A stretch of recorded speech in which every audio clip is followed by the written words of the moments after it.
आज से 2 रोज पहले सरे राह एक ऐसी आग भड़की जिसकी लपटें हमारे दिलों तक पहुंची और हमारे दिलों को पिघला गईं।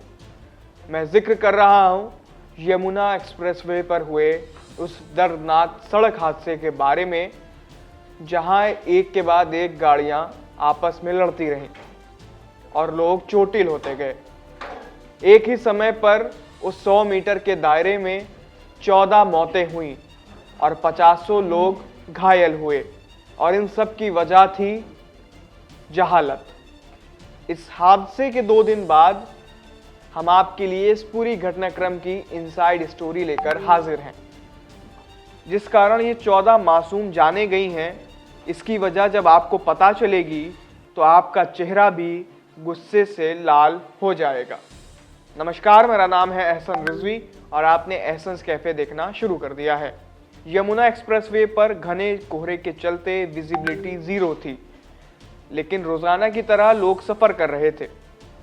आई विटनेस के मुताबिक 3:45 का वो वक्त था जब पहले एक अर्टिगा कार स्विफ्ट डिजायर से टकरा गई। इसके बाद पीछे से एक ब्रेजा गाड़ी भी आकर टकरा गई और कुछ इस तरह शुरू हुआ वो भयावह घटनाक्रम। लेकिन ये जो कुछ हुआ ये नहीं भी हो सकता था।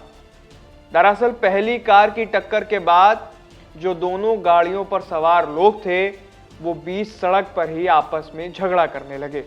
याद करिए, 3:45 पर पहली कार की टक्कर हुई और वहां मौजूद दोनों कार चालकों ने तकरीबन 5 मिनट बीच सड़क पर रुककर बहस की। इतने में ही पीछे से गाड़ियां टकराना शुरू हो गई और मौतों का सिलसिला भी शुरू हो गया। कार की टक्कर के बाद टेम्पो ट्रैवलर टकराया, फिर एक के बाद एक बसों की टक्कर से हादसा बढ़ता गया। आग लगी और 13 लोग जिंदा जल गए। 100 से अधिक लोग घायल हुए। अधिकतर लोगों के सर में, हाथ, पैर, कंधे में चोटें लगीं। लगभग 100 लोगों की हड्डियां भी टूट गईं। बसों में छोटी इमरजेंसी विंडो होने की वजह से लोगों को बाहर निकलने का रास्ता नहीं मिला। यात्रियों ने भागने के लिए इमरजेंसी खिड़की का प्रयोग करना चाहा, मगर वो काफी ऊंचाई पर थी और छोटी भी थी। इस वजह से लोग बाहर नहीं निकल पाए। सामान और पर्दों के कारण आग बढ़ती चली गई। फिर यात्रियों को खिड़कियां तोड़कर बाहर निकाला गया। सभी को अस्पताल में भर्ती कराया गया। हादसे के दौरान 7 roadways bus, 7 double decker bus और एक ब्रेजा कार जल गई।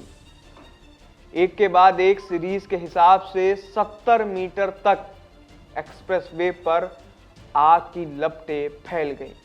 कार और बसों के झुंड में आग की लपटें इतनी भीषण हो गई थी कि 10 मीटर के दायरे में जो कुछ आया वो जलकर राख हो गया।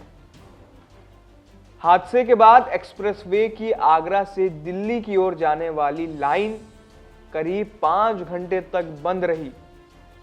ट्रैफिक पुलिस ने रूट डाइवर्जन कर गाड़ियों को दूसरे रास्ते से निकाला। मथुरा समेत 3 जिलों से आए बचाव दल ने कड़ी मशक्कत के बाद मौके से घायलों को रेस्क्यू किया। करीब 5 घंटे तक चले रेस्क्यू ऑपरेशन के बाद जले और क्षतिग्रस्त वाहनों को एक्सप्रेसवे से हटाया गया। इसके बाद आवागमन शुरू हुआ। कई थानों के मौजूद पुलिस बल ने एक्सप्रेसवे पर बिखरे हुए यात्रियों के सामान को एक जगह पर इकट्ठा किया। सुबह 4:30 बजे से सुबह 8:30 बजे तक ये सिलसिला चलता रहा। अमर उजाला की एक स्टोरी के मुताबिक सड़क हादसों के आंकड़ों में साल 2012 से 2023 के बीच घने कोहरे के कारण सिर्फ यमुना एक्सप्रेसवे पर 338 सड़क दुर्घटनाएं हो चुकी हैं। इनमें 75 लोगों की मौत हुई है और 665 से अधिक व्यक्ति गंभीर रूप से घायल हुए हैं। यमुना एक्सप्रेसवे पर हुए हादसे की मुख्य वजह महज जहालत मानी जा रही है।